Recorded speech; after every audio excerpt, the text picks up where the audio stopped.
તારીખ 12/7/2025 રોજ રાત્રિના સમયે અંજની ઇન્ડસ્ટ્રીયલ એરિયામાંથી એક શ્રીમાન વસોયા છે જે કતારગામ રહે છે અને પૈસાના કલેક્શનનું કામ કરે છે. એ 7,88,000 જેટલી રકમ કલેક્ટ કરી અને અંજલી ઇન્ડસ્ટ્રીયલ એરિયામાંથી પસાર થતા હતા ત્યારે એમના પાછળ બેગનો એક થેલો લટકાવેલો હતો અને આમાં પૈસા લઈને જતા હતા. પાછળથી બે અજાણ્યા ઇસમો આવી આ થેલો એના ખંભા ઉપરથી ચીલ ઝડપ કરી અને ભાગી ગયેલા.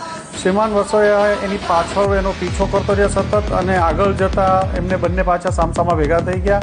એણે બાઇક ઉપરથી નીચે ઉતરી અને શ્રીમાન વસોયાને ચપ્પુ પણ મારી દીધું અને ત્યાંથી નાસી ગયેલા હતા.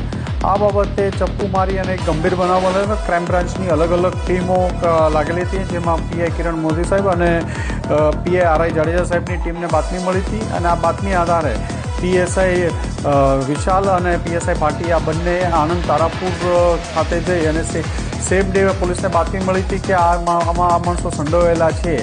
એ બાતમી આધારે ક્રાઇમ બ્રાન્ચની ટીમ 48 કલાક જેટલું સતત આણંદ જિલ્લાના તારાપુર તાલુકામાં રહેલી અને બંને જે શંકાસ્પદ ઇસમો હતા જસપાલ ઝાલા અને વિજય પરમાર આ બંનેને ઝડપી પડ્યા હતા. એમની પાસેથી લૂંટમાં ગયેલો મુદ્દામાલ 4 લાખ 4.5 લાખ જેટલો મુદ્દામાલ પણ મળી આવ્યો છે અને આ જે થેલામાં બીજા ક્રેડિટ કાર્ડ ડેબિટ કાર્ડ ને એ બધું હતું એ રેમ્બોના છરી એ પણ મળી આવ્યો છે. આ બંનેની ધરપકડ કરવામાં આવે છે. આગળની વધુ તપાસ માટે અમરોલી પોલીસ સ્ટેશનને આ લોકો